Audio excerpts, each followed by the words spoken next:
Yesterday, we saw a very unusual celebration at the White House as members of Congress took turns exalting the president and speaking glowing terms about the tax bill they passed.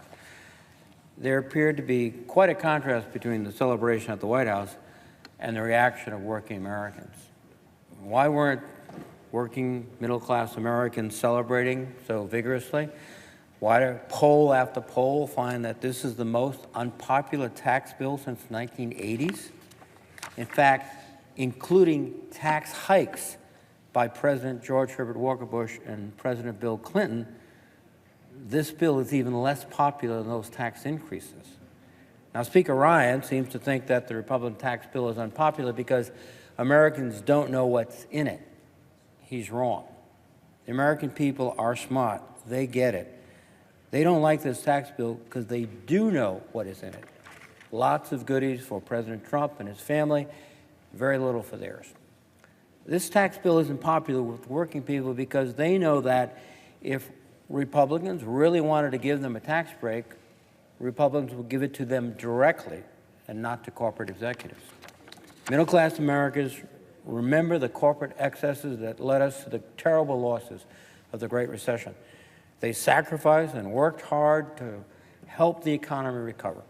They remember the tough choices we had to make to get our economy working again, and they don't want to see that progress turned back.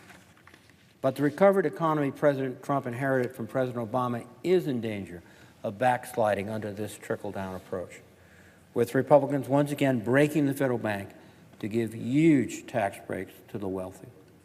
Middle-class Americans weren't popping champagne bottles yesterday because they know that they will be on the hook again when reality sets in on the massive deficits and irresponsible excesses of the Trump economy. The real economy isn't a chart or a graph to them. It's their ability to put food on the table, to send their children to college and plan for retirement. And Republican economics have not historically worked out well for them. The economy created over 11 times as many jobs under President Clinton as it did under President George Herbert Walker Bush. It created over 10 times as many jobs under President Obama as President George W. Bush. Today, U.S. job openings are nearing all-time highs, and 15 million Americans have gained employment since 2010. Now, we've got much more work to do to address issues like underemployment, labor force participation, and wage growth. But the economy the Republicans are gambling with today is one that middle-class families worked hard and sacrificed to create. Moreover, middle-class Americans are not easily fooled when it comes to their bottom line. It will take more than focus groups and political publicity activities to convince them that this Republican bill was written with their interest in mind. Many Americans opened their paper this morning to read that major corporations like Wells Fargo and others were boosting U.S. investment or providing bonuses in the wake of the huge tax breaks provided to them by the Republican legislation. Now, it's certainly a good thing that many of these companies are considering greater investments in their American workforce, but the relationship between these tax breaks and higher pay or bonuses seems to fall apart under scrutiny. Some companies, like Wells Fargo, have already admitted that the pay raises were pre-planned and not the direct result of the tax bill.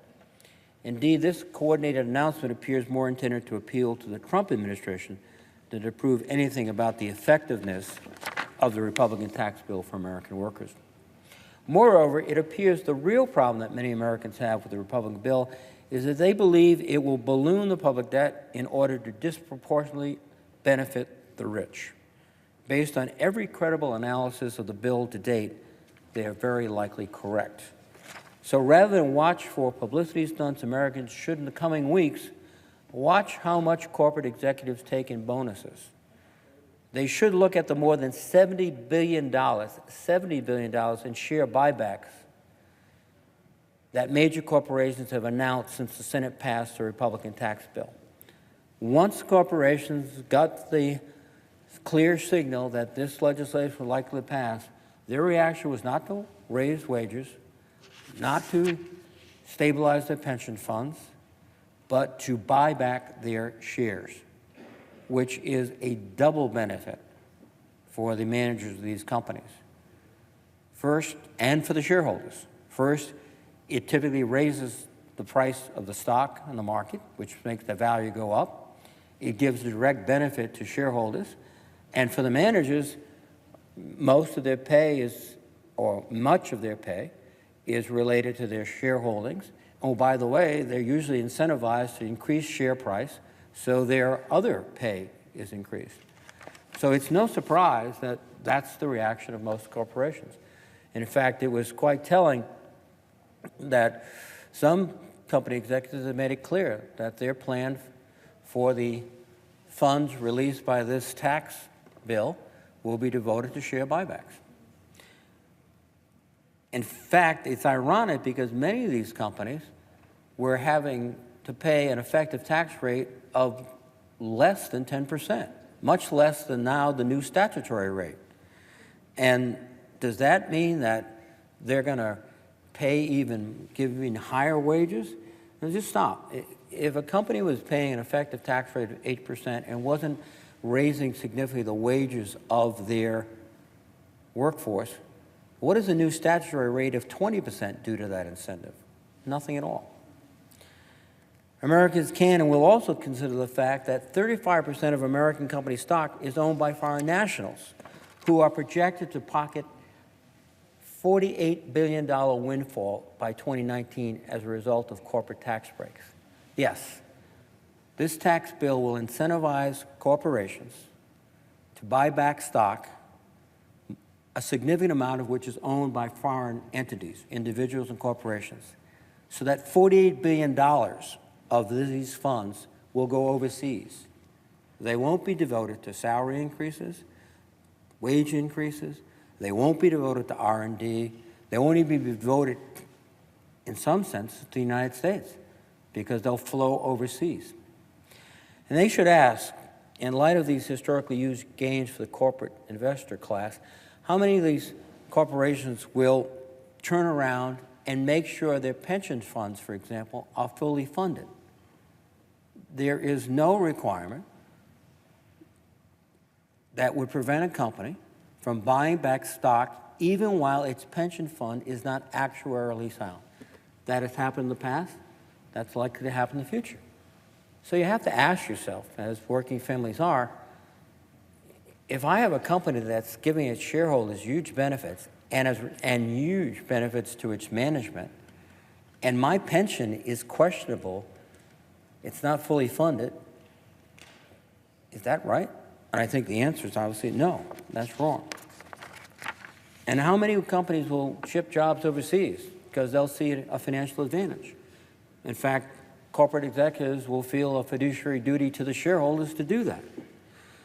And how many companies will begin and continue to replace their workers with contractors who may have no benefits, no health care from the company, no pension benefits, and jobs that could be filled and were filled in the past by real employees with real benefits will now be shipped away from the company to contractors.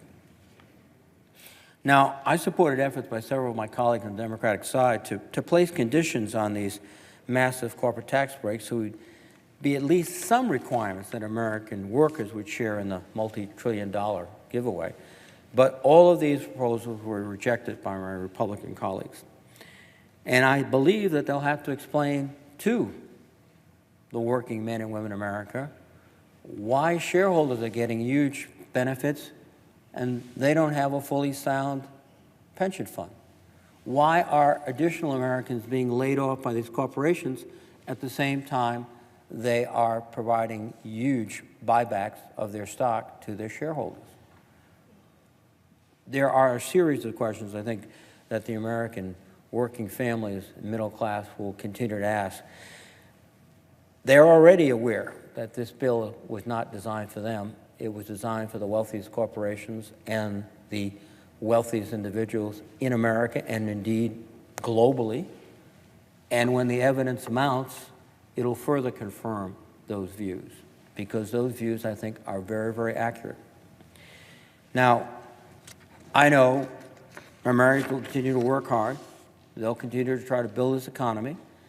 But with the passage of this bill, this is clearly now President Trump's economy. All of the sacrifice and effort that built those jobs under President Obama, that got the unemployment rate from double digits down to 4.5%, 5%, all those now could be jeopardized by what has transpired here. And the president literally owns it. As we go forward, I think we have to realize that this legislation is not going to help working families. I've heard my colleagues very sincerely and very eloquently talk about some of the challenges we face, like job training. We're facing a situation in which many experts predict that within the next 12 years, by 2030, we will lose a third of the jobs in the United States. They will go away because of technology, because of artificial intelligence. What is it going to happen to the 30 or 40-year-old working person, man or woman? What does he do when a job he or she is prepared for well and done very well is suddenly taken over by a machine? Will they turn to private corporations and say, please help me? I know what the answer will be. Not our responsibility. We have only our obligation to our shareholders to enrich them. That's all we do. Thank you very much. They'll turn to government. And what we do? Well, we'll say, we're sorry. We're already $1.5 trillion in the hole because of the tax bill. We can't afford any job training, career transition, long-term unemployment sustainment, which we'll need to allow people to make this transition. Oh, and by the way, those retirement benefits that are being under huge pressure, we can't help you. We have a pension guarantee corporation, but that's so underwater that, sorry. Oh, by the way, the natural phenomenon, the floods that are coming. We're talking about a disaster relief bill. We're all aware in this chamber that our national flood insurance program is in deep, deep hole. It is, no pun intended, underwater. Where are we going to get the money to pay the obligations we've already put on our books through the National Flood Insurance Program? What are we going to do to cities and communities when we say, you know, we don't have it anymore? We gave the money away. So we are now facing very, very difficult situations. We know they're coming. Unavoidable cost. National defense. We have to rebuild our nuclear triad, our submarines, our bomber fleets, our land-based systems.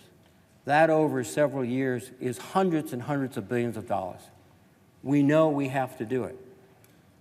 And instead of doing that, yesterday we decided to give $1.5 trillion or more in deficit to the wealthiest Americans and the wealthiest corporations.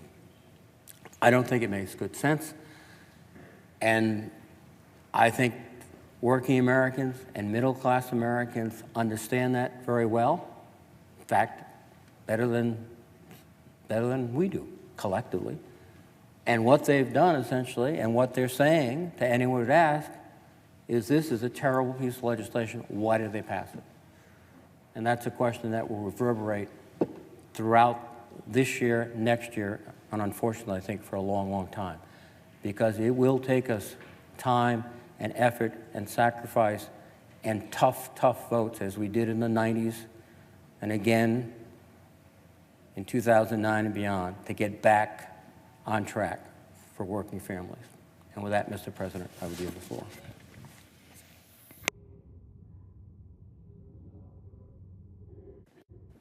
Thank you, Mr. President.